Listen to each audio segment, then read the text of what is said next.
Shri Chaitanya Mano Vishram Sthapitam Bhutale Sham Vinpadam Mandarati Sapadam Pitam Vandeham Shri Guru Shriuta Padakamalam Shri Guru Vaishnavansha Shri Rupam Sagratam Sagana Ragnatam Tam Tam Chandram Sadrupam Sadrupam Pariyana Santam Krishna Chaitanya Shri Radha Krishna Padan Sagana Lalita Shri Visakam Tamsa Nam Shantana Krishna Krishna Venkatesan Nate Bhaktivedanta Swami Nityananda Namaste Saraswate Deve Gaurya Charani Shishaswami Vande Pasta Pudesataram Vanchakalpadurva Shatapasindev Shapatitanam Pavlam Vishnu Namo Namo Mahavadanyaya Krishna Pendradate Krishna Krishna Chaitanya Namo Krishna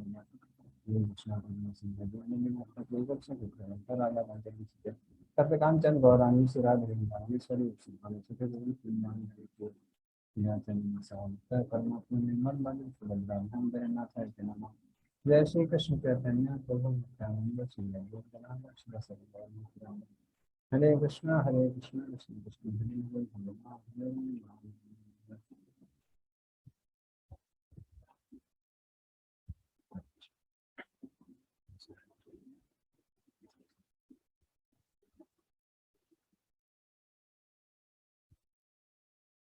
Hare Krishna. So we're supposed to start with verse number 20 today, and maybe after completing this chapter, hopefully if we complete, then we can have some presentations also for whatever homework we are given. So I'll share with all of you. So you find that after Narad Muni, he got darshan of the Lord, and then Lord disappears. And when he becomes very desperate to take the darshan of the Lord again, then Lord starts instructing Narad Muni. So we'll hear the instructions of Lord now. Please read from 20th.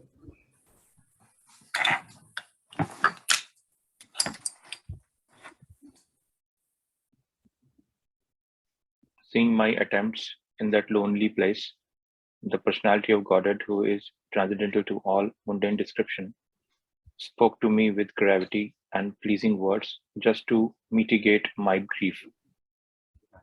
So seeing Narad Muni in grief, Lord spoke.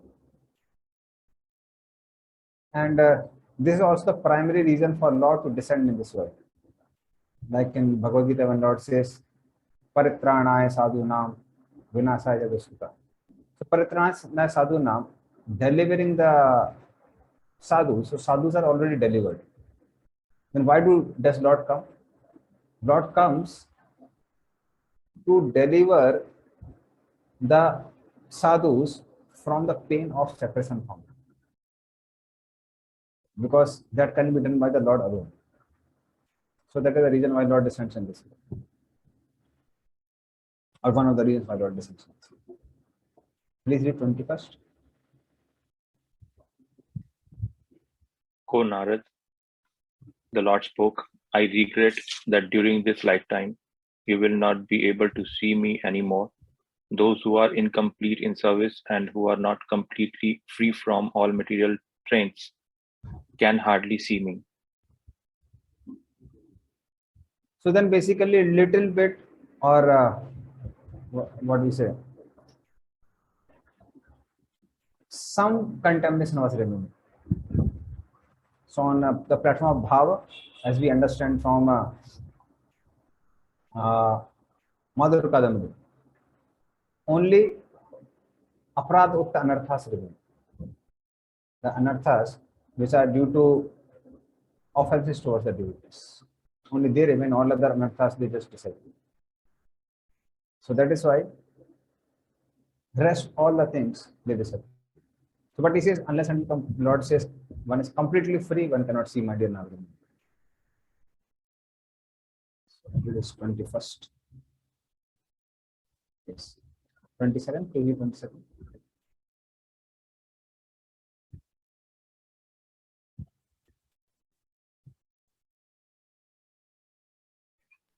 Hare Krishna. So, oh virtuous one, you have only once seen me seen my person, and this is just to increase your desire for me, because the more you hanker for me, the more you will be freed from all material desire. Hare Krishna. So this was the main reason why did Lord disappear. Lord disappeared in order to increase the desire of Narad Muni to get Krishna. So more one hankers, now more there is a possibility to, or their desire to get Krishna.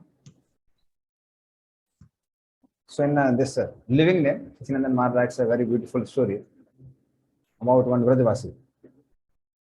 So this devotee in Nandagaon, so he was worshipping Krishna Balram practically for the whole life. And now when he was very, very old, so at that time,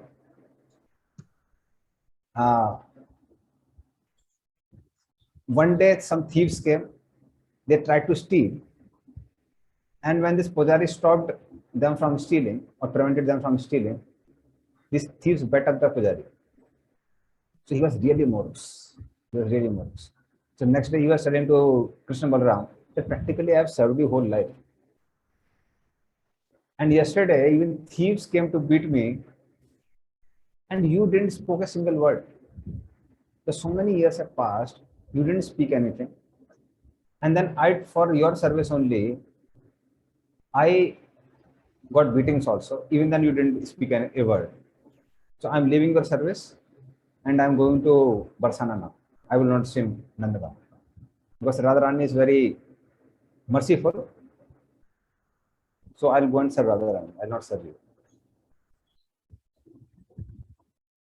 So then what happened is then all the other Vrajavasis, they started convincing him, please stay here, please stay here. So he said, Radhe Radhe, I'll not stay here. No, Krishna Balram, they are too heartless.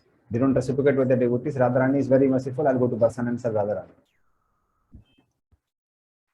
So when all the Brajavasis failed to convince him, he just moved out.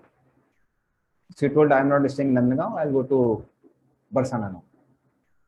But while he was going to the outskirts of the village, so then two boys came and they tried to stop this devotee. They said, no, please stay here. And if you go away, who will serve Krishna Balram? So then this Pujari said that you only know serve Krishna Balram. I followed all the principles given by Rupa Goswami very strictly. Whole life I served Krishna Balram, and what they have given, they didn't speak a word. So then one of the boys, he caught the hand of this Pujari and said that if you go away, who will give milk to Krishna? And who will give me milk, basically, he said. Who will give me milk? So then Pujari said, Yashoda will give milk. And then this boy said, but Yashoda will give milk only through you. And then Pujari looked carefully, it is Krishna. Another side he saw Balram was there. And that is the time when he fainted and he got this Satyavita. And morning time when all the Nandagaon Vasis, they saw this particular devotee, they took him back to Nandagaon.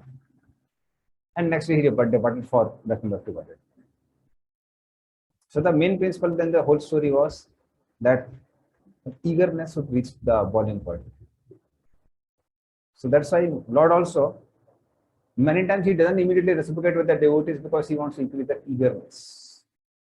He wants to increase the eagerness. And that is the reason Lord appeared and then disappeared from the sight of Navamitra. And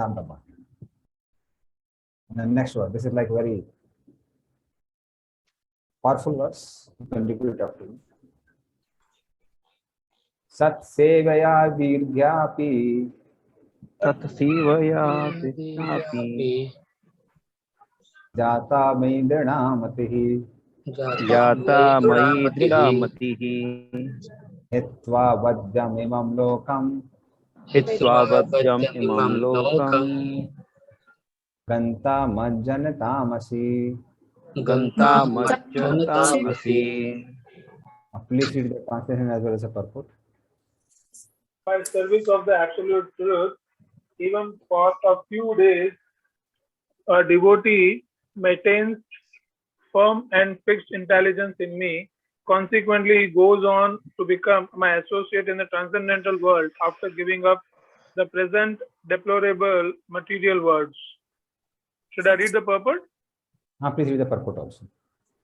Serving the absolute truth means rendering service unto the absolute personality of Godhead under the direction of the bona fide spiritual master, who is transparent media between the Lord and the neophyte devotee. The neophyte devotee has no ability to approach the absolute personality of Godhead by the strength of his present imperfect material senses, and therefore, under the direction of the spiritual master, he is trained in the transcendental service of the Lord.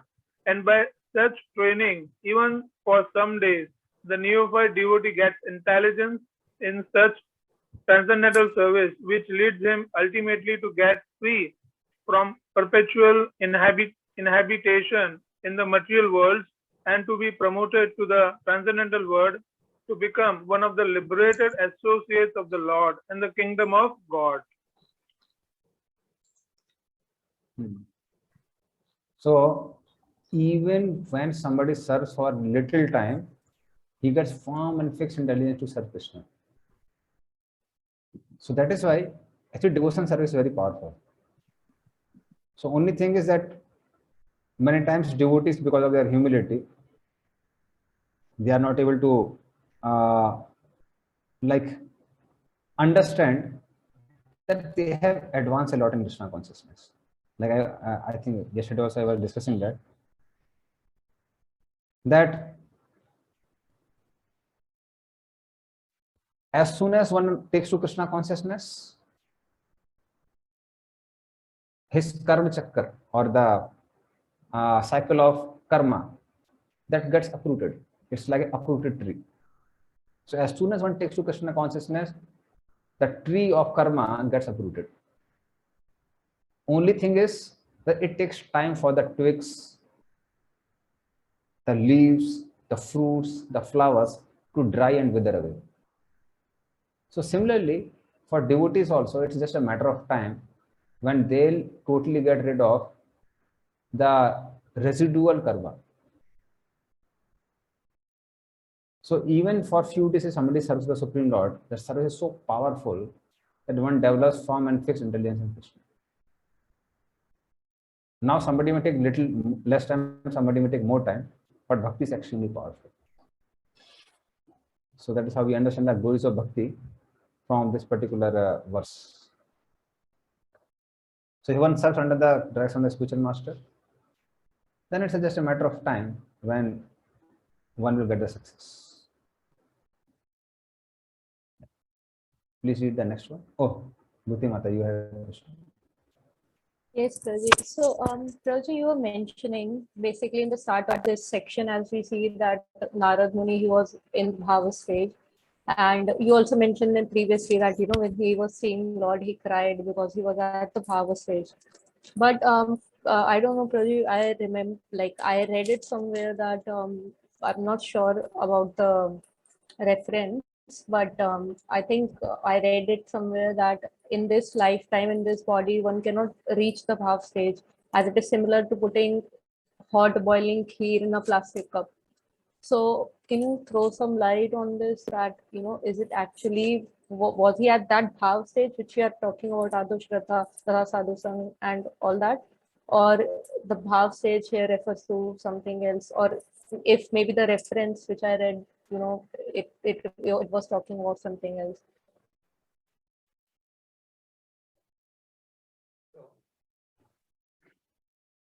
Basically, what you are talking about are the higher fruits of prema.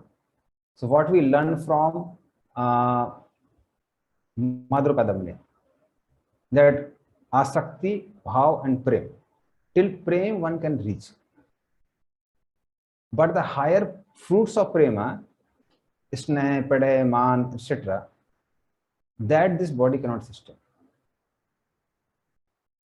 So till bhav one can reach. So maybe that wherever lecture, wherever you heard, so that devotee was talking about the higher fruits of prema. So that's why Vishwanath Chakravarti Thakur just explains till Prem and then says that beyond that, there is no need of mentioning here because anyway human body cannot sustain it. So this is how is possible in the human body. Thank you, Prabhuji. Thank you. Yes. Somebody will need 24th? Hare Krishna. Text 24 translation. Intelligence engaged in my devotion cannot be thwarted at any time, even at the time of creation as well as at the time of annihilation. Your remembrance will continue by my mercy. Yeah. So the time of creation, time of annihilation, basically the time when the gross body and at the end of life of Brahma, even the subtle body is destroyed. So those situations are the most painful situation for the living entity. And excessive pain and excessive pleasure, they don't allow one to remember Krishna. So to the degree we have tolerance, we can tolerate the miseries and happiness and remember Krishna. But the extremum of that comes during the time of creation and annihilation. Especially at the end of life of Brahma, when subtle body also goes away, then all the living entities sleep on the body of Mahavishnu. But sometimes it is written that they awake for some time. In case they awake, it becomes extremely painful for them because they don't have gross and subtle bodies to enjoy this world. So that is why this enjoyment mentality is so strong that living entities attached to gross and subtle bodies. So it's not that gross and subtle bodies are binding us. We are very attached to the gross and subtle bodies because we have a desire to enjoy. But even in such situation, Krishna is giving a assurance, my dear Narada, your remembrance will continue by my mercy. And that is the greatest boon. So greatest boon is to always remember Lord Krishna, and worst boon is to forget. Rather, Parasar Muni in the Vishnu Puran, he writes there. He says the greatest calamity in this world is to forget Vishnu even for a moment. That's the greatest calamity. And if you remember Krishna, then there is no problem at all in whatever situation we are put. So that is how he speaks. Yes, Dhananjay.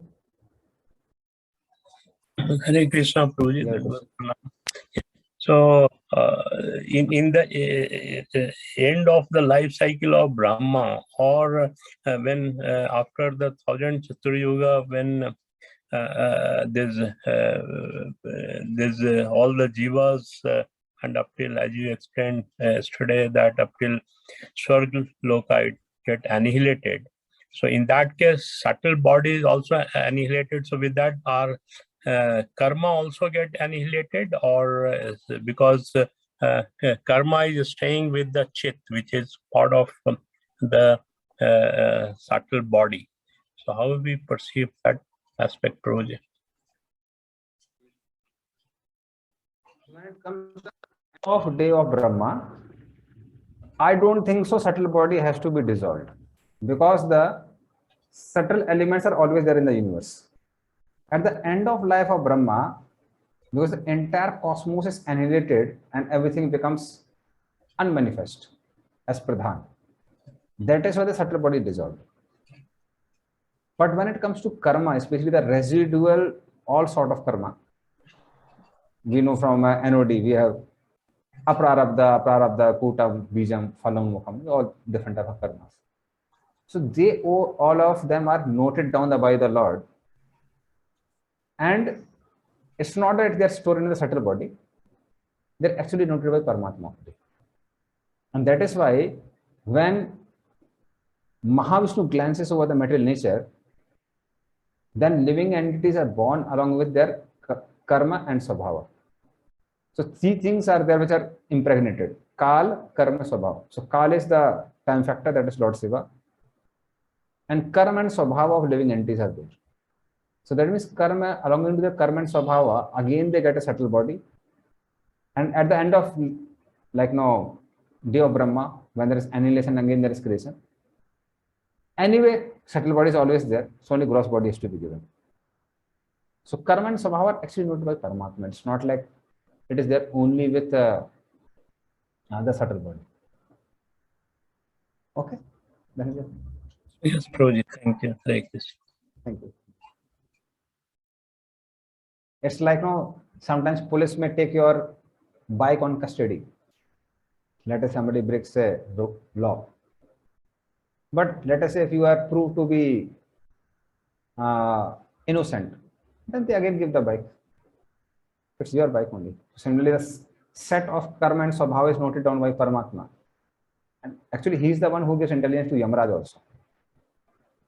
Otherwise, the amount of activities done by living entities are like unlimited. And so many unlimited living entities are also there. So when so many unlimited living entities are there, to keep their account is not so easy. But it's Paramatma who gives intelligence. Of course, it's noted by Chitragupta. Fine.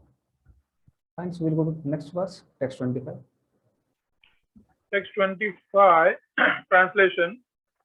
Then that supreme authority, personified by sound and unseen by eyes, but most powerful, stopped speaking.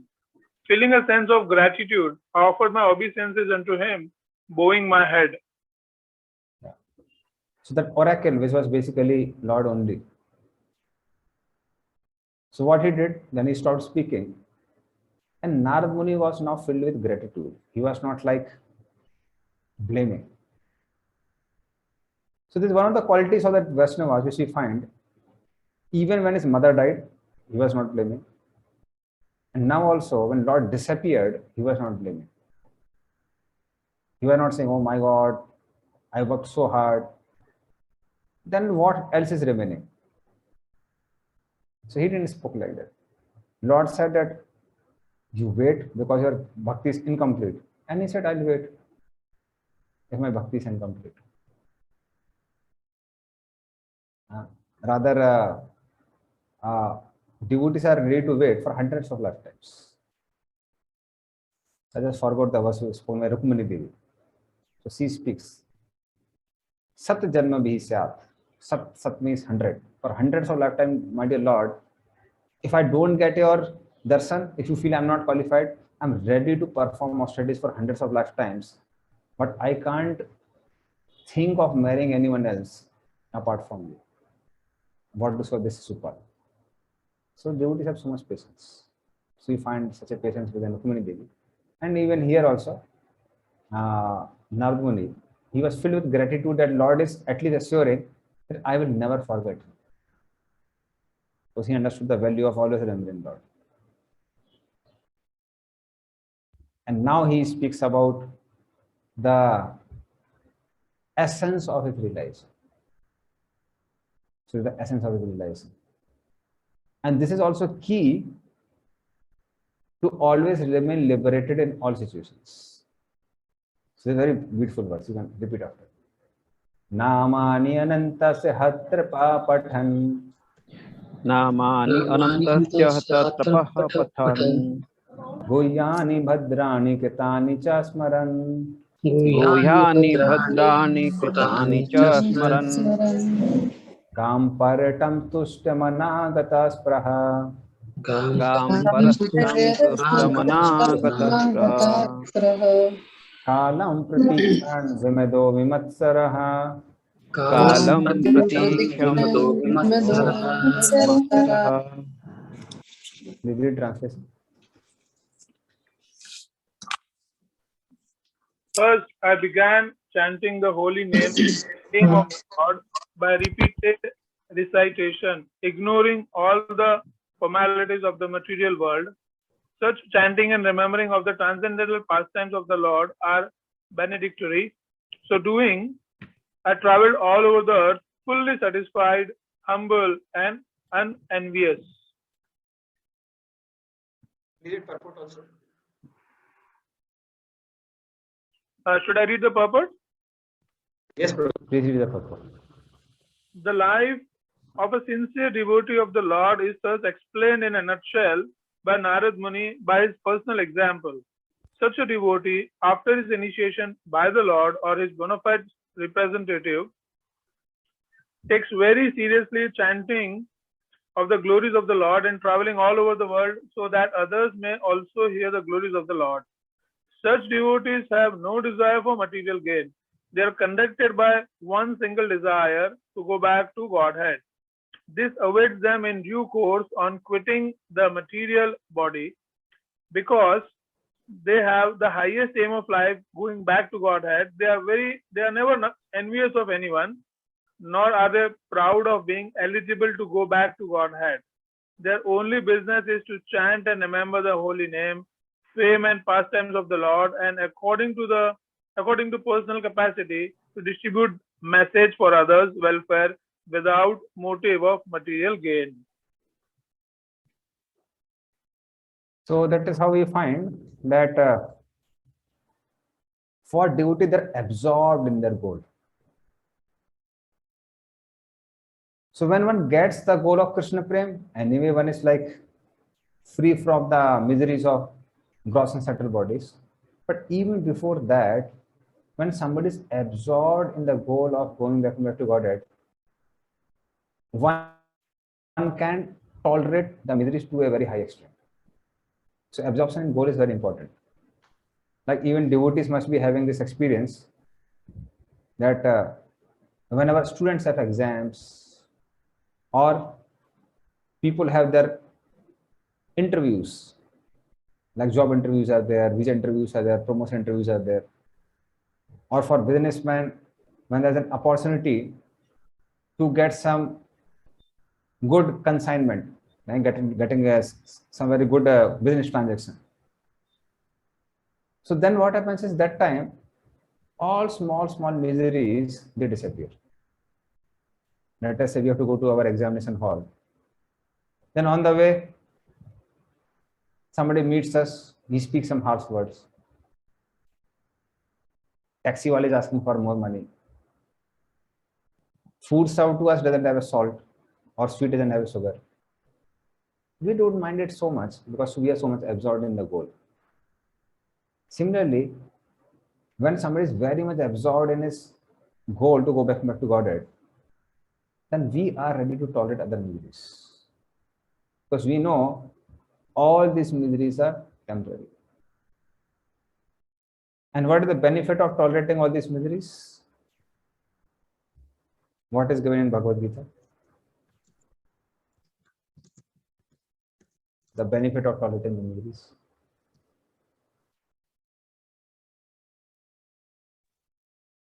Matra Sparsa Konte. What is the next verse?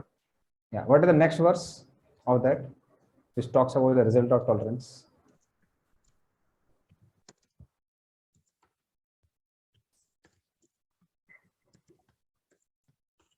Okay, devotees have forgotten. The result is that one becomes liberated. One comes above bodily consciousness. So the degree one is able to tolerate, to the degree one is above bodily consciousness. That's why tolerance is not useless. Tolerance means basically, and tolerance is not just we are tolerating. Tolerance means we are getting absorbed in something sublime, something transcendental. So by endeavoring to be absorbed in name, form, qualities, passion of the Lord, especially by chanting the holy names and fame of the Lord, one practically transcends the material world. So that's the benefit. And many devotees must be having this experience. Like if you have attended some Kirtan Mela or somewhere, like where a lot of spiritual sound vibrations we are surrounded by. Practically speaking, devotees forget all the miseries. We forget all the inconveniences. Especially I remember when many times I attended this Kirtan Mela as well as the Abhishek of Pantattva. So many times things are very crowded. It's like so many devotees are there in the temple hall of Mayapur. But nobody complains. Despite that, devotees are so eager even to come together. Despite that being so many inconveniences. Because the thing is, the power of hearing or or chanting the holy names of the Lord is very powerful. It helps a person to transcend the mental moods. So this is basically the key to transcend the miseries of the world, which is given by Narada. Sravanam Kirtanam. Hear Harikatha Harinam, speak Harikatha Harinam. That's all. It's very simple. Please read the 27th.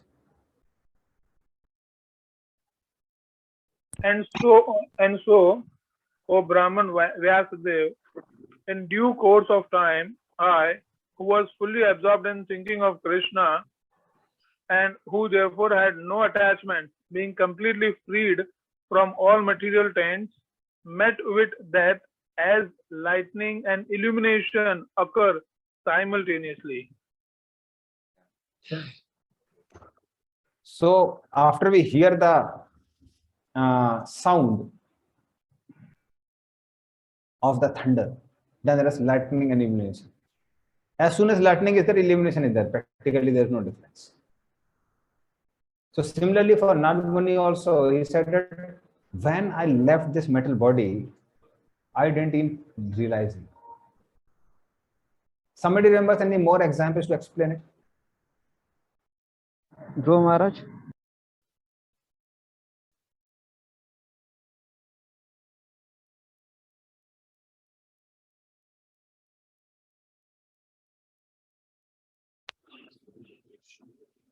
Not audible, Prabhuji. You're not. I'm not audible. Prabhuji, your voice was on audible. Now okay, but before 2 minutes, before 1 minute, it was not. Okay. So, can you explain some analogies to explain how for devotees, when they leave this body, they don't come to know? There's this Parikshit Maharaj. famous Please. there's this famous verse as well, Ugramapi Anugra. So like as in cat carries rat in a different way, and and like Kitten. kitten, sorry. So and Sopotanam, so but they carry their own children with like in a very delicate, both the way she carries in the mouth only, but with the children she's extra careful, and with the rat, or if she wants to kill any meat, it's different, it's painful for them. Yeah. So like a kitten in the mouth of cat is very comfortable. So similarly for devotees, death is not at all painful. Whereas for rat, it's a death person. So for non-devotees, the jaws of cat are like death person, and it's very painful. Another example is example of a drunkard. Drunkard, when he dances, he doesn't realize when his clothes fell off, when they fall off. So similarly, for a devotee who is drunken in Krishna Katha and Harinam, so for him, when he leaves this gross body, he doesn't even realize. So similarly, Narad Muni also, was he had no attachment to the gross and subtle body. How he got rid of it, he didn't even realize. So that is how he became totally absorbed in thinking of Krishna. So Sravanam Kirtanam leads to Smaranam. So when we hear and chant about something, same thing goes in the Smaranam also. And we may realize also, like whatever we discuss, same thing we'll find it will come in the chanting time. And we may realize that same thing may come even during the dreams, whatever we talk about. So that's how Sravanam Kirtanam leads to Smaranam. Okay. Now 28 to 33 explains about how Narad Muni attained complete perfection, full perfection. Please read 28th. Having been awarded a transcendental body befitting an associate of the personality of Godhead, I quit the body made of 5 material elements, and thus all acquired fruitive results of work, karma, stopped. So this proves that Narad Muni got a spiritual body. That means he didn't get any body basically. Rather, he got rid of all the bodies. So Narad Muni, his eternal position is only Narad Muni. Like our position is not like the position we are in. These are temporary positions. But Narad Muni's position is eternal position. So he got a transcendental body which is free from gross and subtle bodies. Yes, please read 29th. Verse 29.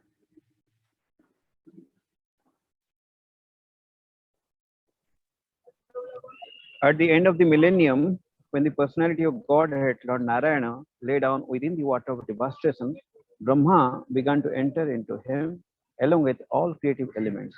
And I also entered through his breathing. Yeah, so this happened at the end of Brahma's life.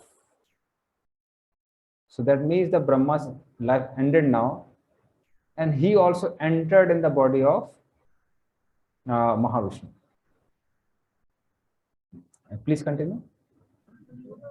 After 4300000000 solar years, when Brahma awoke to create again by the will of the Lord, all the rishis like Marichi, Angira, Atri, and so on were created from the transcendental body of the Lord, and I also appeared along with them. Yeah, so this seems that this annihilation was the end of first parardha. That is what we understand. Because as I told, that by the end of every parardha, means after 50 years and after 100 years of life of Brahma, then it's like again whole creation takes place. So this particular creation, it seems that it's after the end of first parardha. So after that, when Brahma created Marichi, Angira, Tri, they all are as Manasputras. This came from his body. So similarly, from his heart also, from heart appears Narad Muni, who is the incarnation of Bhakti Shakti of the Lord, the devotion potency of the Lord. So he also appeared. Yes, Vishnu Kanta Mataji. Hare Krishna, Prabhuji. Prabhuji, in this shloka, Lord refers to Lord Narayana or Brahma. Yeah. As Narad Muni, he was Manas Putra of Brahma. So what is written is in 29th, at the end of millennium, when the person of God, Lord Narayan, lay down within the water of devastation, Brahma began to enter into him. That means Brahma entered in the body of Garbhodaksha Vishnu. Yes, Prabhuji, but shloka number 30. Shloka number 30, it is written like with all the rishis and so from that. He appeared as a son of Brahma, not as son of Lord Narayan. Prabhuji, one more question. Prabhuji, as Narad Muni had a spiritual body, then why didn't he go to Vaikuntha or to Okay. So if Narad Muni had a spiritual body, why didn't he go to Vaikuntha? Because Narad Muni's eternal position is Narad Muni. That is like perfection of his life. Like many people ask about Jatila Kutila, many devotees have a question. Hey, Jatila Kutila were so envious of Radharani, what happened to them? They were stopped Radharani from meeting Krishna, what happened to them? Such an offense. Not an offense. That is their eternal position. It is their eternal role to stop Radharani from meeting Krishna. Similar to the eternal role of Narad Muni, to be Narad Muni. In other Puranas also, there's another story given actually, even before this particular Narada boy pastime. So there it is given that Narad Muni appeared as son of Brahma, and then Brahma requested him to become a grasta, and Narad Muni refused. Because of the Narad, like in this particular time, Brahma became angry with Chatus Kumaras. That time he became angry with Narad Muni, and he cursed him. And because of that curse, he became Upabaran, a Gandharva. And then as a Gandharva, he started singing movie songs in the assembly of demigods. Movie songs is basically he starts singing some mundane songs rather than singing of the glories of Supreme Personality of Godhead. So then he was cursed by the demigods to become a Sudra. So then he became Narada God. And then again he regains his position as the son of Brahma. But as the son of Brahma, having a spiritual body, it is eternal position. It's not that everybody has to go back and back to Godhead. Everybody gets their eternal position. Like we find same case in the same thing in the case of Chota Haridas also. Chota Haridas, after giving up his body by committing suicide, he got a body resembling a Gandharva. It was not Gandharva's body. So that means he got a body which is Sachidananda, but his eternal position is that he is a singer of Chaitanya Mahaprabhu. Let's say whenever Mahaprabhu would go to take bath, he would sing for Chaitanya Mahaprabhu. So that is it. Prabhuji, Hare Krishna. One small question, Prabhuji. So I am trying to understand this Chetila and Kutila.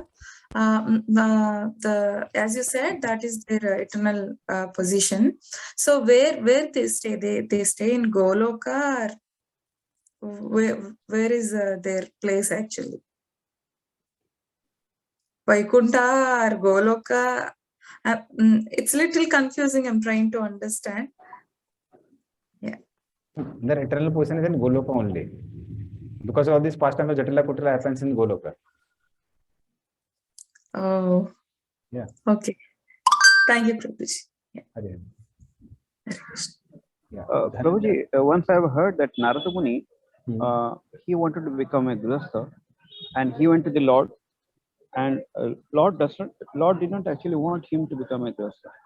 So in his own will, he went through the streets, and he was not looking very nice. All the ladies started laughing at him. So later on, when he saw his face, it was like monkey. So he came back and cursed to the Lord that as I am suffering today, so one day this type of monkeys will help you in the warfare. So what was that Manvantara and when this all happened? Can you please a bit brief? So this is a very famous pastime. It became famous because of Amar Chitra Katha. That is the actual reason. And this is given by Tulsidas actually. It comes in, as far as I know, it comes in Tulsidas Ramayana. And that is why this particular pastime is very famous. But exactly when it happens, Tulsidas has not written that. And because Prabhupada won't often quote Tulsidas, so even our acharyas have not much commented about it. So rather, Prabhupada would like now talk about him more as a famous as a poet. So, but Tulsidas, he says that whatever pastimes I am writing, they are from the Puranas, and they may be having kalpa bhed with the pastimes written by Valmiki. So that is why whenever there are some differences, understanding it is because of kalpa bhed. But he didn't exactly write which kalpa, when it happened. So we are not very sure about it. And because acharyas have not commented, none of our acharyas have commented about it. So it's difficult to comment. Okay. Thank you. Yeah. And it can happen. See, let us say if this pastime happened in case, then even this pastime can happen at any course. Because in this pastime, it begins with that Narada Muni said, I want to see your Maya. Maya can be shown anytime. Even in the dreams, it can be shown.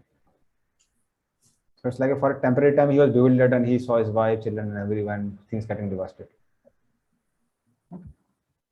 Okay, thank you.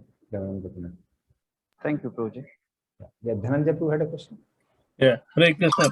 So this was about the number, this text 30, 4.3 billion years. Basically, it is almost equivalent to 1 day of Brahma. So is it that when we said the 50th Uttarardha, so that was the last day of 50th Uttarardha, where he is talking about 4.3 billion, because these years basically it makes it to the 1 day of Brahma. Your understanding is perfectly all right. So it seems to be the last day of Parardha. Am I audible? Yes, Prabhuji. Yes, Hare. So it seems to be last day of Parardha only. Yes. Because the way Brahma is born again, that happens only 2 times. It happens at the end of first Parardha and the second Parardha. So it has to be the last day of the para. Yes. Yes, please read 31st. Since then, by the grace of the Almighty Vishnu, I travel everywhere without restriction, both in the transcendental world and in the three divisions of the material world. This is because I am fixed in unbroken devotional service of the Lord. Yeah.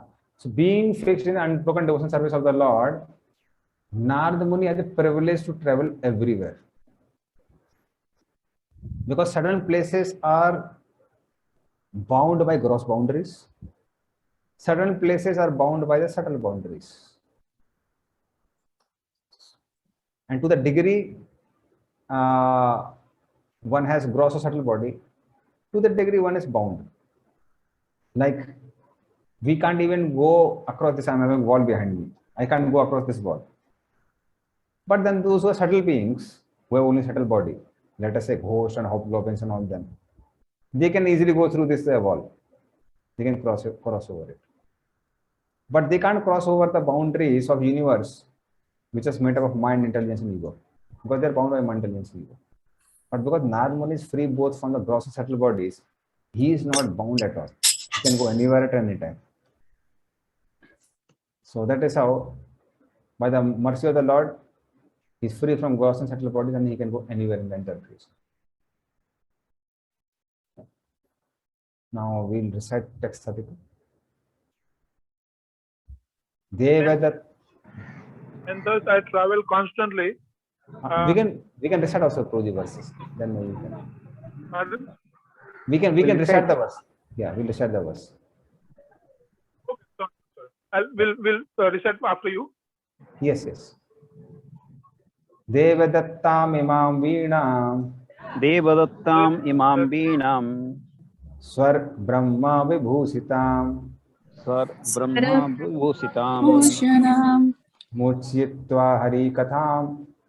Muchayitva Hari Katham. Gayamanas Charamyaham. Gayamanascharamyaham. Yes, Pruji. Now you can read the translation purpose. And thus I travel constantly, singing the transcendental message of the glories of the Lord, vibrating this instrument called a veena, which is charged with transcendental sound and which was given to me by Lord Krishna. Should I read the purport? Please read the purport also. The musical stringed instrument called the veena, which was handed to Narad by Lord Krishna, is described in the Ling Puran, and this is confirmed by Srila Jiva Goswami.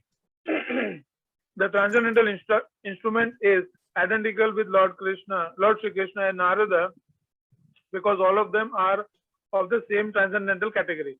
Sound vibrated by the instrument cannot be material, and therefore the glories and pastimes which are broadcast by the instrument of Narad are also transcendental, without a thing of material inability. The 7 singing meters, namely Sa, Ra, Ga, Ma, Pa, Dha, Ni, Sa, are also transcendental and specifically meant for transcendental songs. As a pure devotee of the Lord, Sri Narada Dev is always fulfilling his obligation to the Lord for his gift of the instrument, and thus he is always engaged in singing his transcendental glories and is therefore infallible in his exalted position. Following in the footsteps of Sri Narad Muni, a self-realized soul in the material world should also properly use the sound meters, namely Saragama, etc., in the service of Lord by constantly singing the glories of the Lord as confirmed in the Bhagavad Gita. So we find, like if you see, that's why there are certain statements which we have to carefully read. Like Prabhupada writes, Sri Krishna, this sound vibration not different from Krishna and Narada Muni. Now Krishna and Narada Muni, they are in same transcendental category in the sense that both of them are spiritual. But certainly Narada Muni is a Jiva and Sri Krishna the Supreme Lord. That difference is always there. And this Sare Gama Padanisa, so these different meters or yeah, 7 singing meters, all of them are ultimately meant for the pleasure of the Lord. So traditionally, music, art, drama, all of them were meant for the pleasure of the Lord only. So that's why we see any traditional dance, it's meant for the glorification of the Lord. So music, singing, drama, etc. Rather, all the activities in the Vedic culture are centered around the pleasure of Lord Vishnu. So what is the verse which talks about it? How all the activities in the Varnashram system are meant for the pleasure of Vishnu? So Pad often posts that. Samsiddhim Haritosha. Yeah. Samsiddhir Haritoshnam. Varnashram Acharvat Samuchina Parampaman. Vishnu Aradhita Panta Na Anyat Tuskarnam. This is another verse.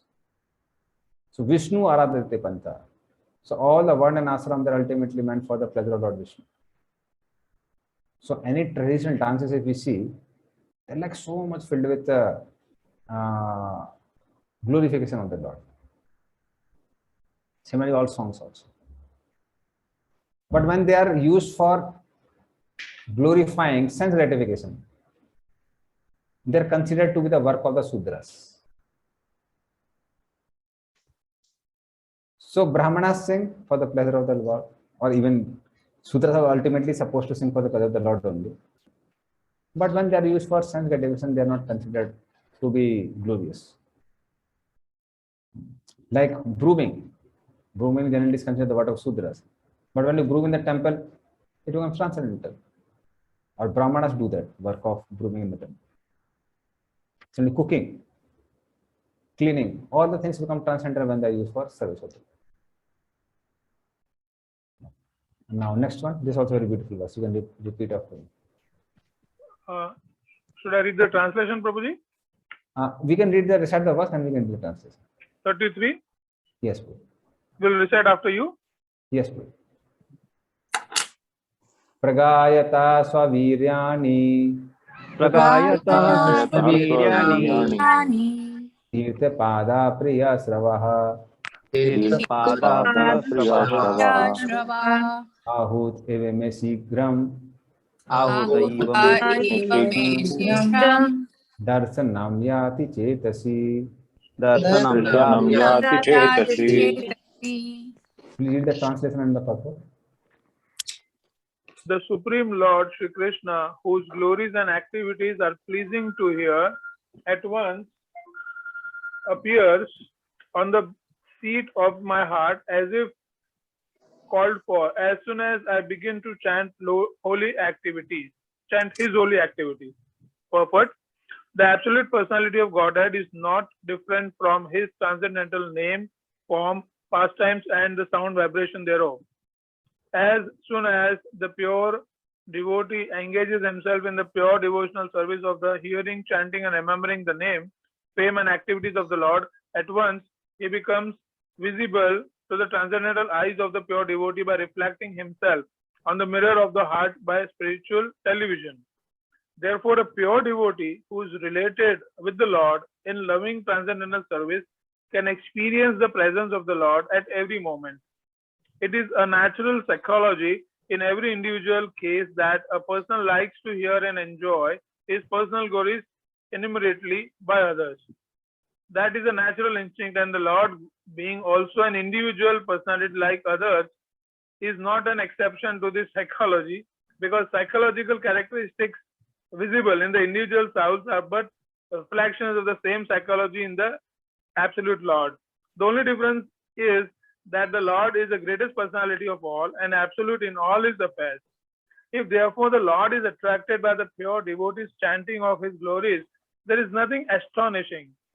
Since he is absolute, he can appear himself in the picture of his glorification, the two things being identical. Sri Narada chants the glorification of the Lord not for his personal benefit, but because the glorifications are identical with the Lord. Narad Muni penetrates into the presence of the Lord by transcendental chanting. So Lord's name, form, qualities, pastimes are non-different. Whereas in this world, name, form, qualities, pastimes are different. So what example Prabhupada gives for it to explain how name, form, qualities, pastimes are non-different in the spiritual realm? Somebody can quote some example or analogy.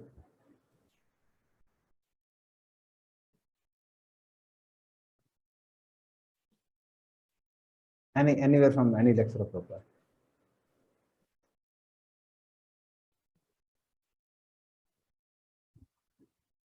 Prabhupada ji is giving an example of a person who is very happy when he listens to his fame in this purport. Yeah, that's psychological similarity. The way we become very happy by hearing our fame, similarly Lord becomes very happy by hearing his fame. So that tendency comes from the Supreme Lord. So it looks like we have got this quality from Lord himself. Yeah, Lord himself. But only thing is, we came here to imitate Lord. That is different. So Lord expanded in the form of living entities, and Lord becomes happy by taking the service and glorification from the living entities, and living entities become satisfied by giving service and glorification to the Lord. But when we come to this world to imitate the Lord, then we also get a perverted form of the same tendency. That we think when I take service, when I get glorification, I'll be happy. So in that sense, it's like a perverted psychology, which Prabhupada writes is certainly natural psychology. It becomes natural for conditions. So that is how it happens. But I was asking about how holy name is non-different from the Lord. Name, form, qualities, passion of the Lord are non-different from him. Prabhupada gives one analogy or example. I'll go to the example. Okay, you want to try some more? You do this one.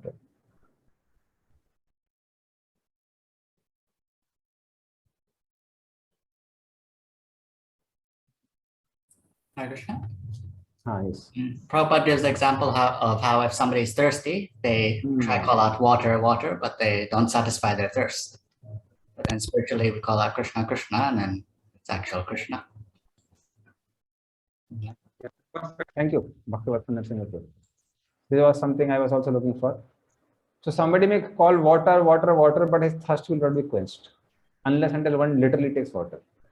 But if somebody chants Hare Krishna, then it is as good as meeting Krishna.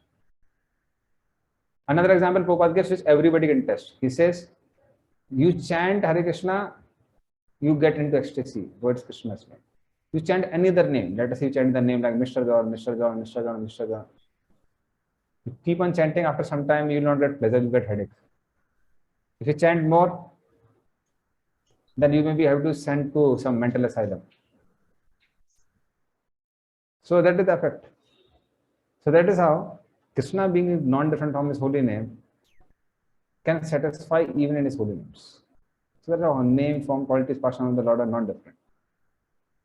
Only thing is, it takes time to get the revelation from the holy name, that how holy name appears in the form, and then qualities of the Lord are revealed, and then the passion of the Lord are revealed. But for pure devotees, as soon as they chant Hare Krishna, they are with Krishna. There's no difference. Similarly, Narad Muni, by chanting the glories of the Lord, always revealed with him. And now Narad Muni is concluding his instructions. And I would say, I don't know, for me, this is the most favorite verse, text number 34, in this particular section of Narada Vyasamvada. Because this particular verse gives the key of the whole Samvada. This text number 34. So you can repeat after me. It is worth memorizing, very beautiful verse. Yes, I know. Yeah. Oh, you remember it. Yeah, thank you. Etadhiyatur chittanam. Etadhiyatur chittanam. Matra sparshe chayamuhu. Matra sparshe chayamuhu. Bhava sindhu plavo drishto. Bhava sindhu plavo drishto. Hari charyanu varnanam. Hari charyanu varnanam. Yeah. Etadhi atur chittanam. Atur means one who is very eager. very anxious. So one whose consciousness is very eager for what? Matra sparsi chayavimoh. Matra means sense objects. Sparsa means touch. So touching the senses with the sense objects, if somebody is very eager for that, for such a person, that is a great foundation. But even he can cross over the ocean of nescence by a boat, plava. What is that plava? Hari Charya Anuvarnanam. By constantly chanting the Hari Katha, following the footsteps of the previous acharyas. Anuvarnanam. Anuvarnanam is following the footsteps. So following the footsteps of previous acharyas, if we always get absorbed in speaking Hari Katha, Hari Nam, then anybody can easily cross over the ocean of birth and death. So this is the key of the whole thing. And that is the reason Narad Muni instructs Vyasdev to write Srimad Bhagavatam. That simply by glorifying the Lord by the medium of Srimad Bhagavatam, my dear Vyas, you will be completely satisfied. And those who hear, surely they will go in ecstasy, they will also repeat to others, and that is how they will also cross over. So following the same footsteps of Narad Muni and Vyasdev, we can also cross over this ocean of birth and death simply by speaking Harikatha and Harinam. That is a key, cross over the ocean of birth and death. So please read the translation and the purport. It is personally experienced by me that those who are always full of cares and anxieties due to desiring contact of the senses with their objects can cross the ocean of nescience on a most suitable boat. The constant chanting of the transcendental activities of the personality of Godhead. Purport. The symptom of a living being is that he cannot remain silent even for some time. He must be doing something, thinking of something, or talking about something. Generally, the materialistic men think and discuss about subjects which satisfy their senses. But as these things are exercised under the influence of the external illusory energy, such sensual activities do not actually give them any satisfaction. On the contrary, they become full with cares and anxieties. This is called Maya, or what is not. That which cannot give them satisfaction is accepted as an object for satisfaction. So Narad Muni, by his personal experience, says that satisfaction for such frustrated beings engaged in sense gratification is to chant always the activities of the Lord. The point is that the subject matter only should be changed. No one can check the thinking activities of living beings, nor the feeling, willing, or working processes. But if one wants actual happiness, one must change the subject matter only. Instead of talking about politics of a dying man, one might discuss the politics administered by the Lord himself. Instead of relishing activities of the cinema artist, one can turn his attention to the activities of the Lord with his eternal associates like the Gopis and the Lakshmis. The Almighty Personality of Godhead, by his causeless mercy, descends on the earth and manifests activities almost on the line of the worldly man, but at the same time extraordinarily, because he is Almighty. He does so for the benefit of all conditioned souls, so that they can turn their attention to transcendence. By doing so, the conditioned soul will gradually be promoted to the transcendental position and easily cross the ocean of nescience, the source of all miseries. This is stated from personal experience by such an authority as Sri Narad Muni, and we can have the same experience also if we begin to follow in the footsteps of the great sage, the dearmost devotee of the Lord. Yeah. So that is how simply by chanting the glories Harikatha and Harinam, one can easily cross over. And actually speaking, the different pastimes of the Lord, they are very realizable.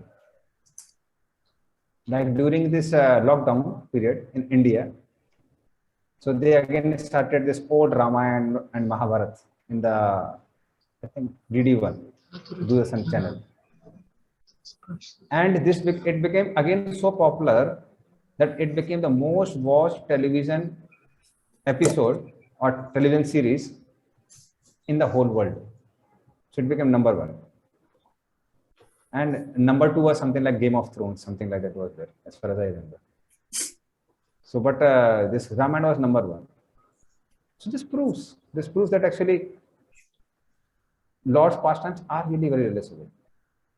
So even if we compare to the mundane things, even in that sense, it is like very, very realistic. And that is why person may have enjoyed Sanskrit television to any extent. As soon as he comes in contact with Hare Krishna Kirtans, Prasadam, deities, the way they are dressed in the temple, automatically people turn into devotees. Because these things are very realizable.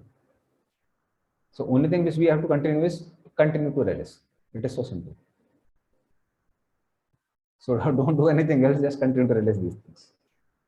So if we continue to relish name, form, qualities, passion of the Lord, you can easily cross over the ocean of birth and death.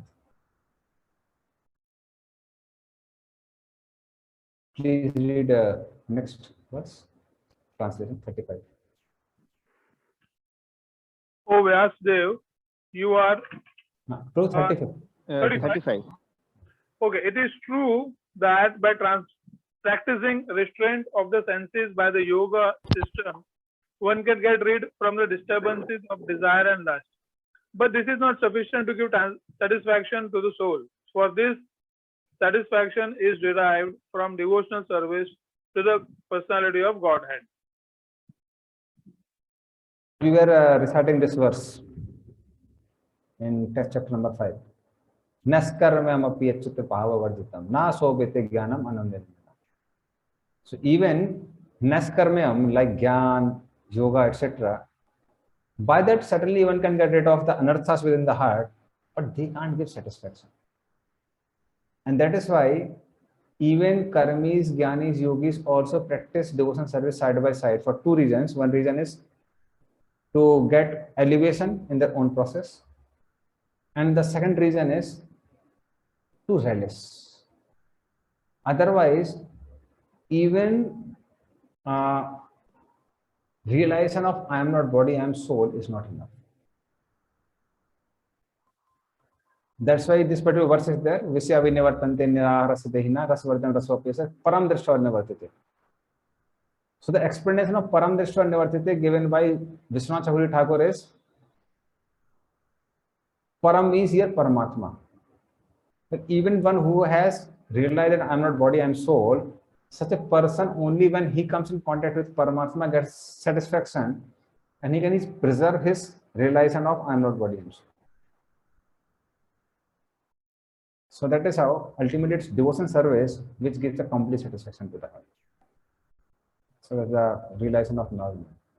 Yeah, Sachinandan Haridru, you have a question. Yeah, this translation really is interesting.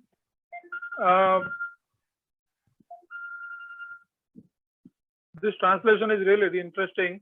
Actually, now it says that restraint of senses can get rid of disturbances of desire and lust. Now, this actually does not happen because if you start restraining the senses, then it bounces back with full force. And then it says that if you want to really come out of this problem of your desires and lust, you should provide devotional service to Lord. But then providing devotional service to Lord also can restrain to some extent. It does not remove desires and lust 100%. So what is the solution? Yeah. So the solution is same. Solution is same is restrain at the same time use the senses in Krishna service. That is the solution. So gradually that desire and lust will be purified. So it will happen gradually. It doesn't happen immediately. But then, okay. how about a third option? You continue your am I audible? Not Now audible. you're audible. So you were stuck for a minute and now you're audible. Okay. How about a third option, that you continue your desire and lust and also serve Krishna, and maybe the power of the service will gradually remove the desires. Okay. See, even with Ashtanga Yoga and other yogas, desire and lust go away. Because there is a more pleasure in restraint of the senses than to enjoy the senses. Am I audible? Audible, Prabhuji. You're audible, Prabhuji. I think Sachinandan Haripru may be having some problem in his audio. Is it audible to you, Sachinandan Haripru? Am I audible to you? Yes, Video is Prabhuji. stuck, Prabhuji. His video is stuck. I think he's facing some internet problem. Yeah. Okay, so what we can do is let him restore his internet connection and then we'll answer him. Okay. Please continue with 36. O Vyasadev, you are freed from all sins. Thus, I have explained my birth and activities for self-realization as you asked. All this will be conducive for a person's satisfaction also. Yeah.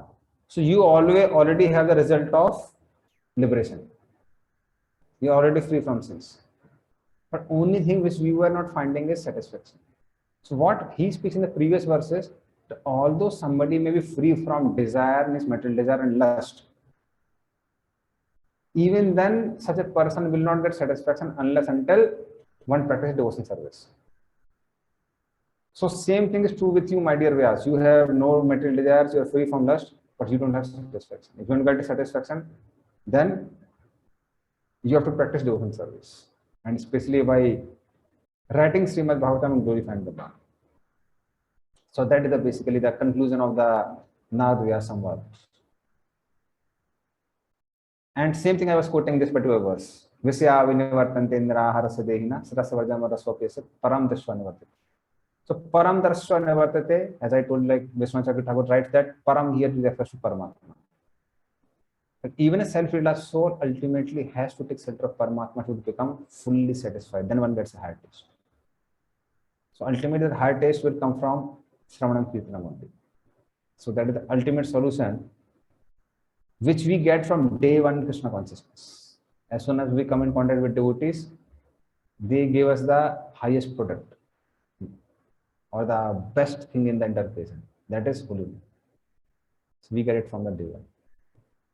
Yes, Manish Chauhan. Hare Krishna Prabhuji.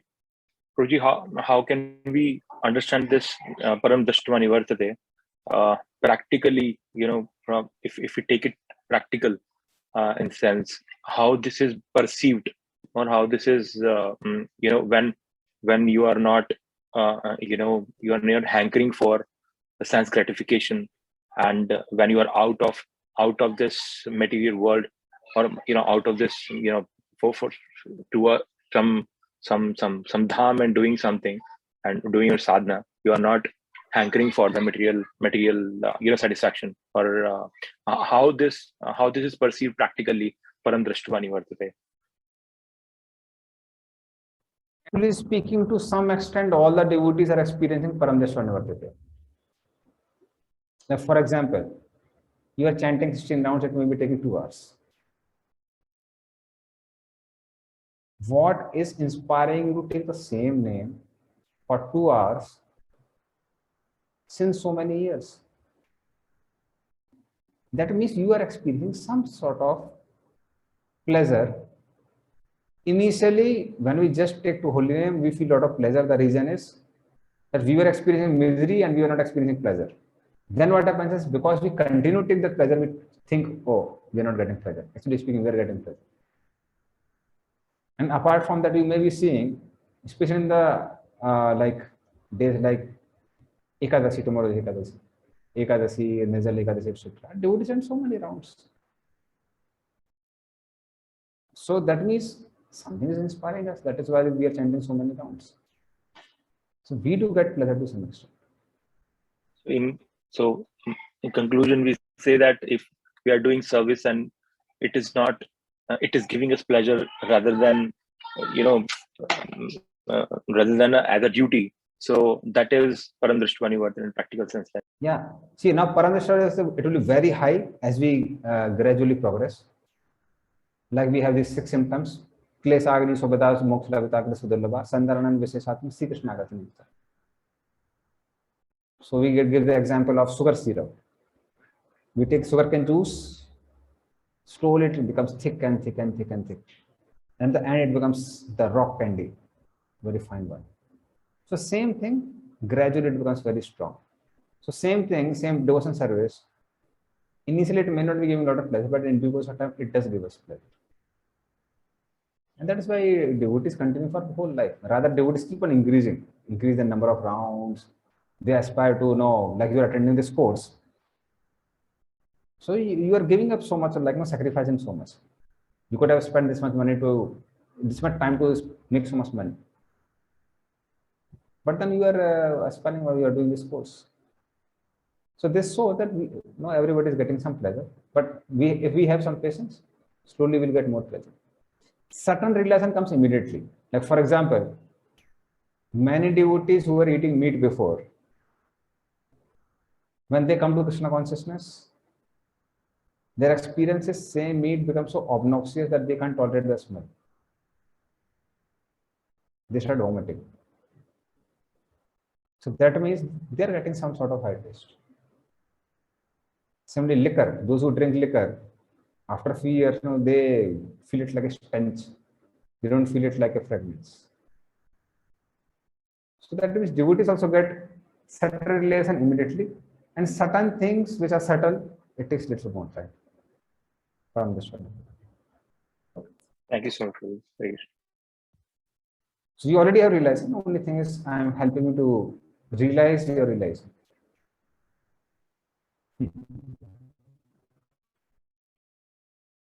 Now you can read 37.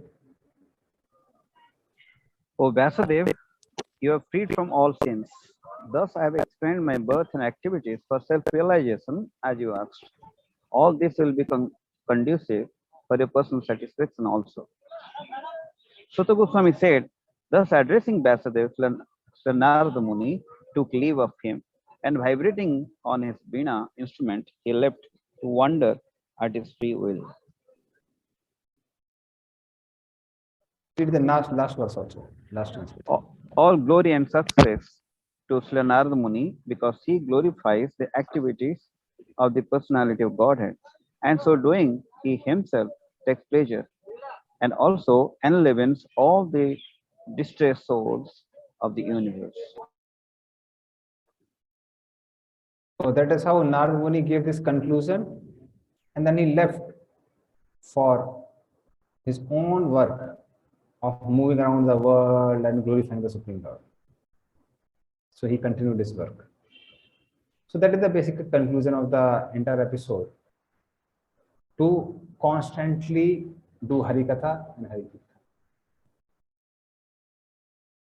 So now we can do some group exercise. I think some time is remaining. So I hope, I don't know whether I should hope, but devotees must have done the homework. So we'll divide the devotees into 2 groups. Before that, I'll show the homework again. And yes. So just give me a minute.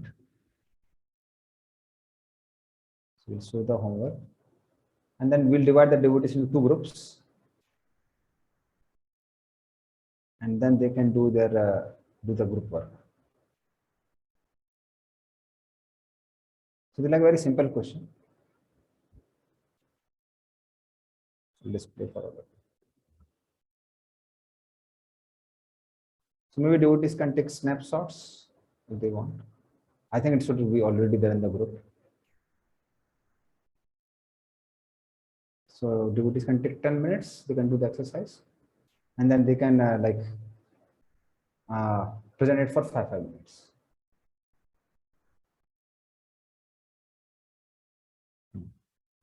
So what I'll do now, I'll do it into two groups.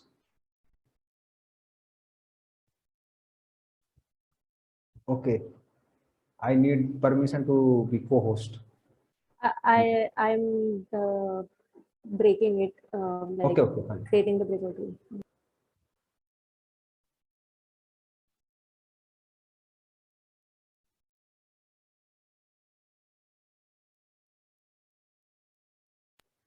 Raji, you said 10 minutes, right? Yeah, 10 minutes, yes.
Prabhuji,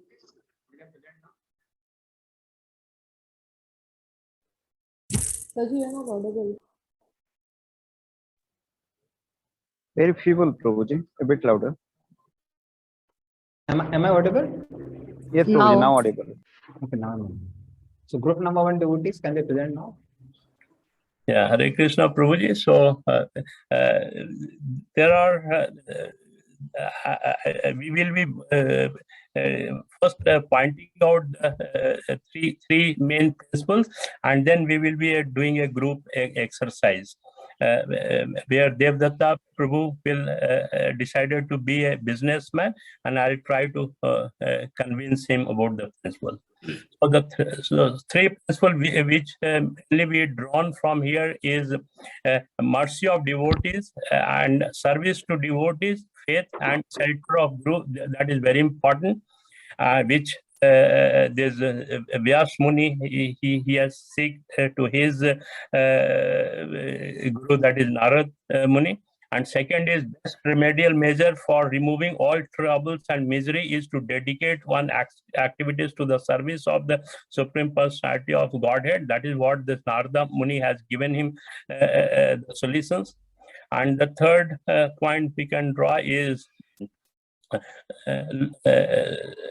Lord who always desires benediction for his devotees. So whether it is misery or happiness, there is ultimately the ultimate good are hidden into it. So this is the three what we have drawn from this.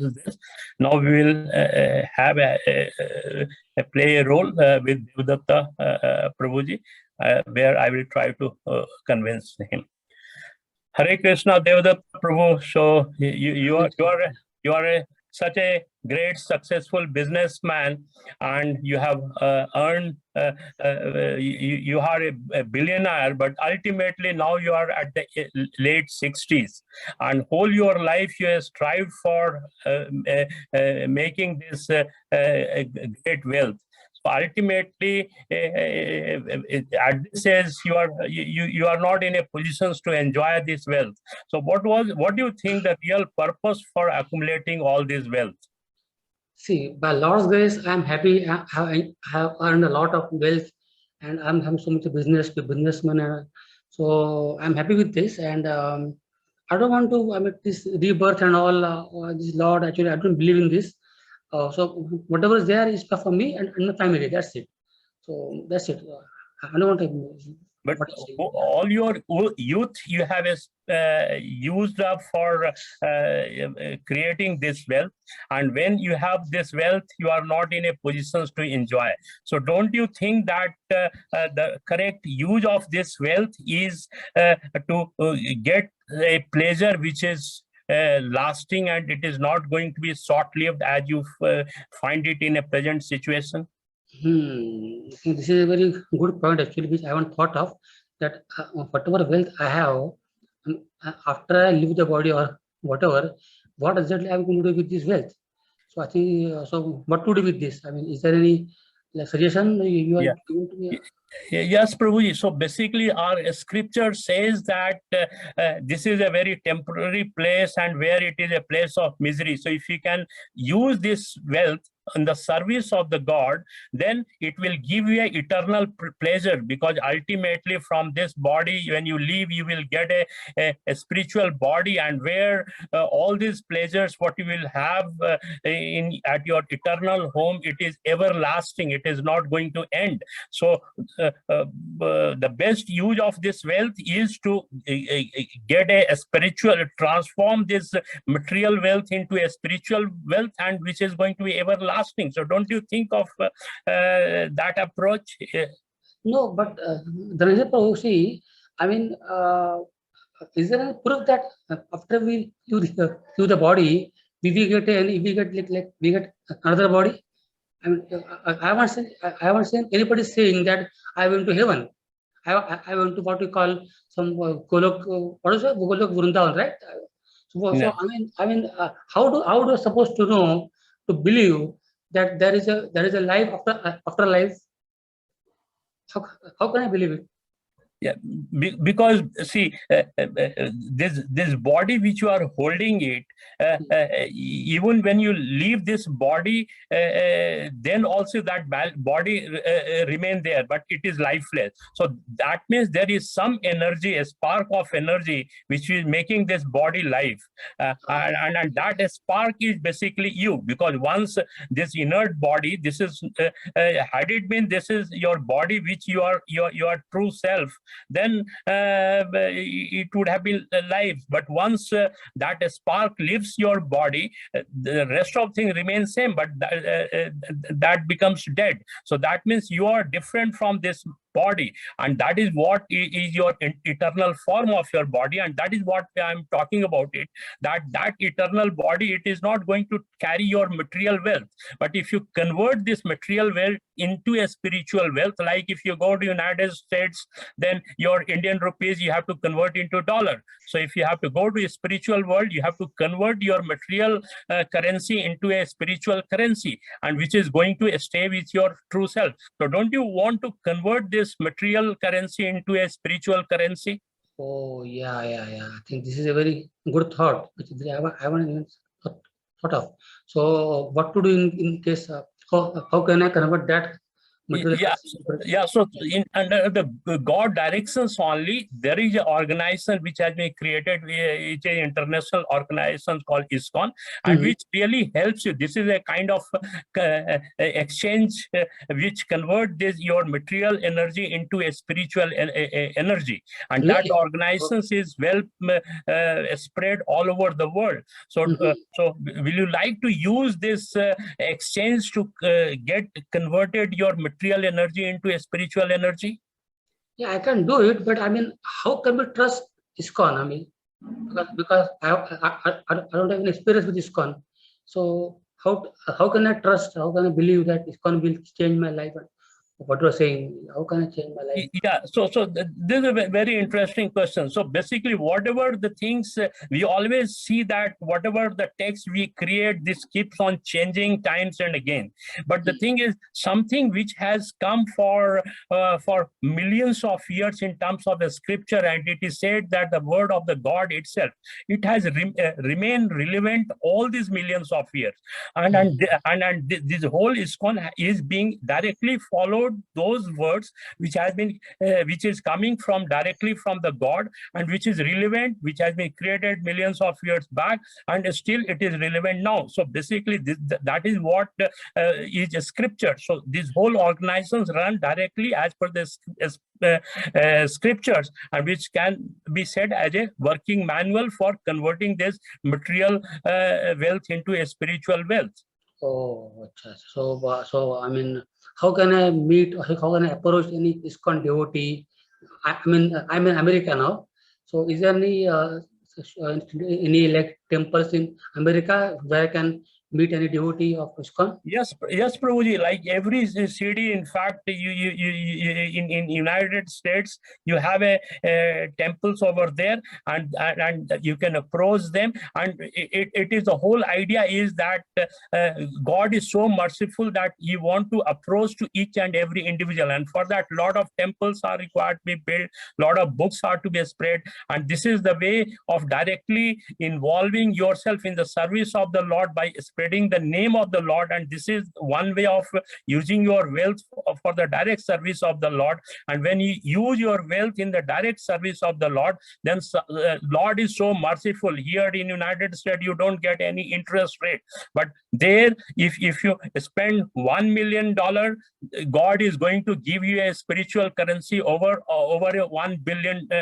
So this is a very good business. As a businessman, you will appreciate that they are giving you a exchange which is 1,000 times in bigger value, and that is everlasting. And only thing you have to do, that you have to participate, and once you participate, you build a temple, you become part of it, and this body itself, you start enjoying the eternal happiness. And after, once you leave this body, your eternal spark will go to the spiritual world, carrying all those spiritual currency. So do you like to participate in that? Yes, Prabhu. Sure, definitely. I will soon visit any ISKCON center. I think Dallas is close to me. Dallas, so I will visit there. and if possible, I will give some donation to your temple and also buy like Bhagavad Gita, which I have seen many people you like add of Bhagavad Gita. Well, buy Bhagavad Gita and read the entire Bhagavad Gita, which is written by what is that name? Some S.C. Bhakti. S.C. Bhakti Vedant Prabhupada, right? Yeah. So I will read the book and maybe I will get convinced. So thank you, Prabhu. You are very good, like convincing to me. I'm really happy. And we can, Prabhuji, we can get started right away itself, because there is a very simple process, and just chant Hari name. So let's chant together. Hare Krishna, Hare Krishna, Krishna Krishna, Hare Hare, Hare Rama, Hare Rama, Rama Rama, Hare Hare. Thank you very much. Prabhupada ki jai. Yeah. So Dhananjay Prabhu is expert in making devotees in 10 minutes. He's Krishna's broker. Converting the material currency into the spiritual currency. Yeah, really. I'd like to appreciate them by chanting Hare Krishna, Krishna Krishna, Hare Hare, Hare Ram, Hare Ram, Hare Ram. Group number 2. Hare Krishna Prabhuji. So the three principles which we could take out of the verses. First is obviously that, association of devotees, which actually, in the verses we seen taking the remnants, taking the prasadam, which is the remnant of the devotees, with the permission, with the due permission of the devotees, our sins will be eradicated, and the qualities of the devotees we develop in ourselves. That is the first principle we get out of it. And then we are all miseries, our all troubles, all miseries will automatically get eradicated. And finally, the taste of the third principle is, getting into the, when all the anarthas, all the miseries are getting, eradicated. Finally, the taste of hearing the Krishna Katha and the person, hankering for more and more hearing and more association of the devotees, we develop, and finally in the covering of the mode of passion and ignorance got vanished. So that is the three steps we could perceive out of our discussion in the group. So for the practical, for the second part of the discussion, which is convincing a non-devotee, or with this principle, practically convincing a non-devotee for the devotion. So from our group, Padmanabha Mataji will be, I will be a student, and she's coming to my college, and she came to college to for the and she's we are just talking together, and she wants to invite me to her center for the katha and the prasadam. Mataji, can you please join? Hare Krishna, Manishji, how are you today? Hare Krishna, Hare Krishna. So I'm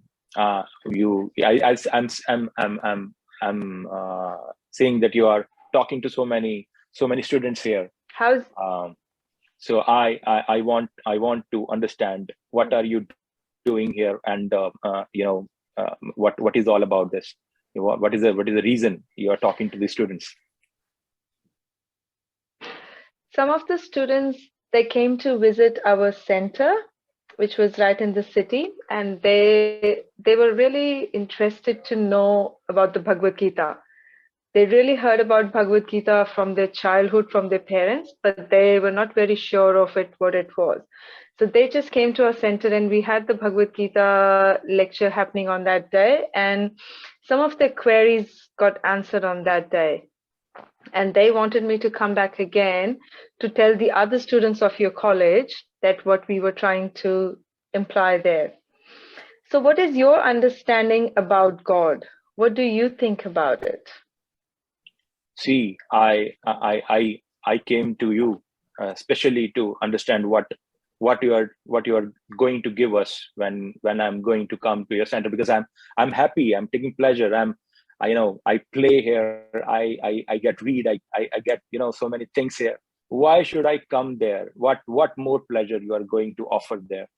We all students, there are a lot of social media, there are a lot of things are there which for our pleasure. So what more pleasure you're going to offer to us?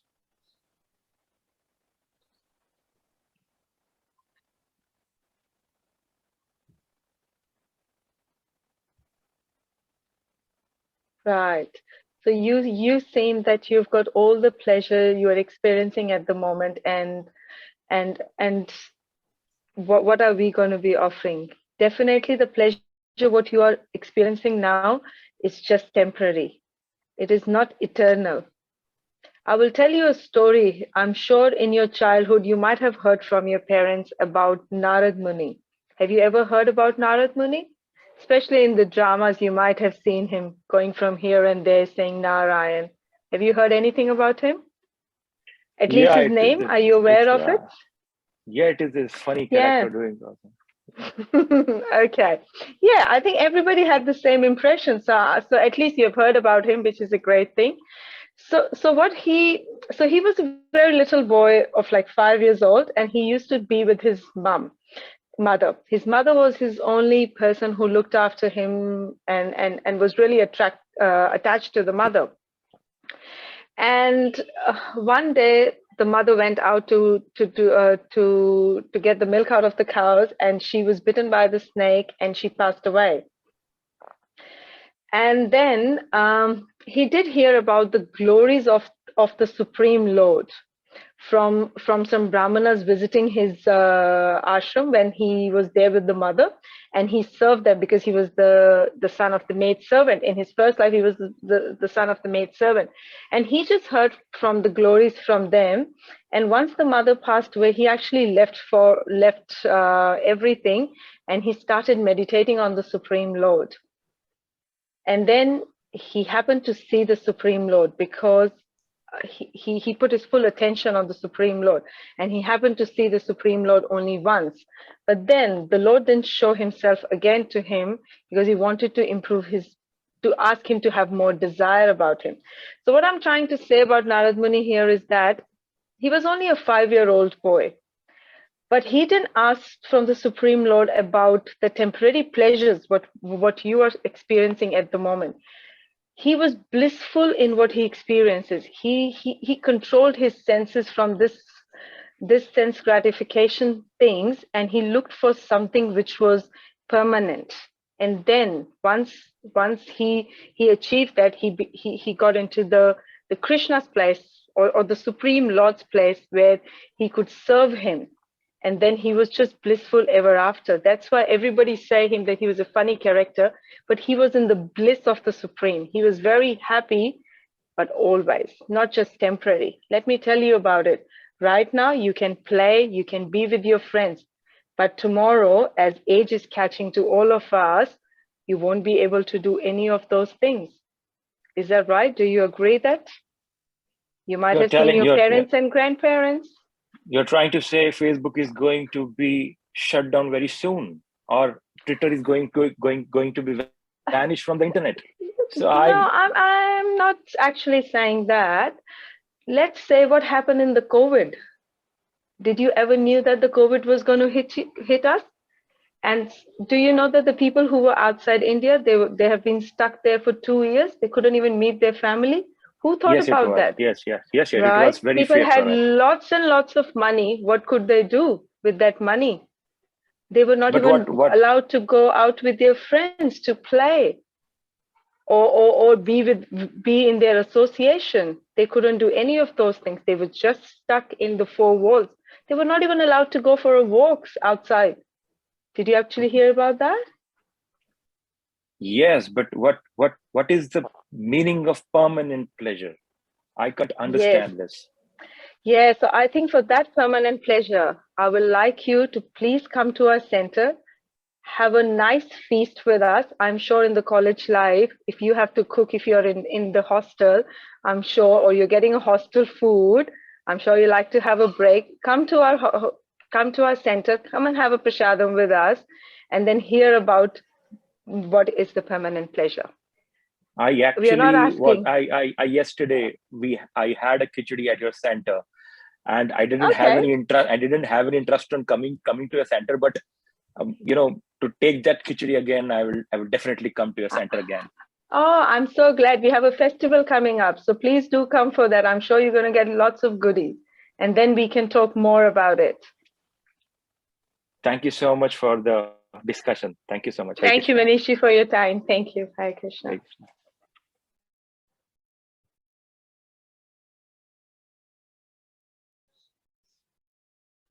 Hari, Jai. So, realization from the pastime of Narad Muni and COVID, realization from COVID also. So, we like to thank this group by chanting once Hare Krishna, Hare Krishna, Hare Krishna, Hare Krishna, Krishna Krishna, Hare Hare, Hare Ram, Ram Ram, Hare Hare. So, I think we can leave 5 minutes early only today. Somebody has some question they can ask, else we can end here. And in case I'll try to make some homework, I couldn't make it today. So either today or maybe by Monday I'll send it. Okay, 2 questions are there. Rati Prada Mataji. Hare Krishna, Prabhuji. Prabhuji, my question is not from the class, but I just wanted to know how, any tricks if you have to memorize the shlokas. You have such a good command on memorizing, I think, because you have a very good command on shlokas. So any tricks? Simple way of memorizing slokas is just take 10 slokas, recite it 3 times a day. And keep on reciting it till you memorize all the 10 slokas. And actually, if we go a little bit, maybe every day or maybe once in 2 days, just go into detail of one sloka. Slokas are really very beautiful. Only thing is, you have to little bit analyze them. If you analyze, they're very beautiful. And once we analyze them, they're already beautiful, we are able to see them. Then we can just memorize them. And once it goes in, like as soon as we recite, we're able to feel the meaning, then they become permanent. So then we would be able to quote them whenever somebody asks questions, or even otherwise also. And situation in the life comes and we can even recite a slogan. So it's simple. Okay. Thank you. Yes. Yeah, just a small question. Just remembering Vishnu and Krishna is same, right? Same in the sense that both of them are purifying. Both are Vishnu Tattvas. But certainly rasas are different. So rasas are not the same. And because the rasas are not the same, even the type of ecstasy which devotees get may not be the same. So like Vrajavasis, even when they remember the beauty of Krishna, those who are in Vatsalya Bhav, they will look at Krishna as their own child. And those who are in Madhur Bhav will remain in a different way. But certainly Krishna is more beautiful than Vishnu also. So we're talking beauty of Krishna, at least I'll recite one verse. A beautiful verse. Yasyananam Makarakundan Charu Karna Rajat Kapol Shubhagam Suvinasahasam Nityotsabam Natrikudrigibhi Tripanto Naryo Narasya Mudita Putita Nimesa Yasyananam Makarakundan Charu Karna. So Lord has Makarkundal, sharp-shaped earrings. Charu Karna, very beautiful ears are there. They are there in the ears. Dhajat Kapol Subham Suvilasahasam. And his smile is so beautiful. Nityotsam Natapyo Digbi Pavanto. Even if Brajavasis would see the beauty of Krishna, and rather they would drink the beauty of Krishna from their own eyes. So their eyes become like mouth. And nectar of Krishna's beauty becomes like a beverage. So even if they for Drigbi for a very, very long time, even then they're not satiated. They want to drink more and more and more and more. So much so that if for a little moment, whenever they blink their eyes, it is interpreted. So kupita nimissa. So they become angry at the creator, foolish creator. Foolish creator means they give bad words to Brahma also. And Brahma, why did you create his eyelids? And for a moment we are not able to see Krishna's beauty, then no, they become very angry with Brahma also. So that's the beauty of Krishna. So all Brajavasis, they drink at the beauty of Krishna. Vishnu likes to drink the beauty of Krishna. And that is why Mahavishnu stole the children of a Brahmana in Dwarka, so that he can get the darshan of Arjuna and Krishna. So Krishna is really very beautiful, more than Vishnu. Okay. So, Hare Krishna. Even Krishna likes his own image. Yes, in Krishna Dwarka. likes his own beauty. So when he saw his beauty in the jeweled throne, so in the jeweled ground or jeweled pillar, he was wondering, who is this boy? He's so beautiful. So Krishna is also enamored by his own beauty. Krishna did beauty. No doubt about it. So Vrajavasis, whether you talk about Vrajavasis or you talk about Dwarkavasis, both of them, they drink Krishna beauty. About Dwarkavasis also it is, there verses there. They say, Nityam niriksha mana nam yatapi dwarakavasam nat tusanti nat triptanti hidrasa sviyo dham angam vichitam. So Nityam niriksha mana nam. So every day Nityam. Nirikshan means seeing in detail. Niriksha mana nam. Yadapi dwarakavasam. Dwarakavas means those who have their houses in Dwarka. So all these people, they but every day in detail was at the beauty of Krishna. Not, but they don't get saturated. Not Tripyanti, Hidrisa. Why Sriyo Dhamanga Uchitam? Krishna is the abode of beauty. Sriyo Dham. Dham is the abode. She is the abode of beauty. Each and every part of Krishna's body is so beautiful that every day they see, but they are not saturated. Beautiful. So with these words, we'll end here. Dandara Srimad Bhagavatam ki. Jai. Prabhupada ki. Jai. Jai Gauramanande. Hare Bol. Panchakalpa Thank you, Devasa, Prabhuji. Thank Kripasam you. Devasa, Patitanam Pavanyo Vaishnava Namo Namo. What is it?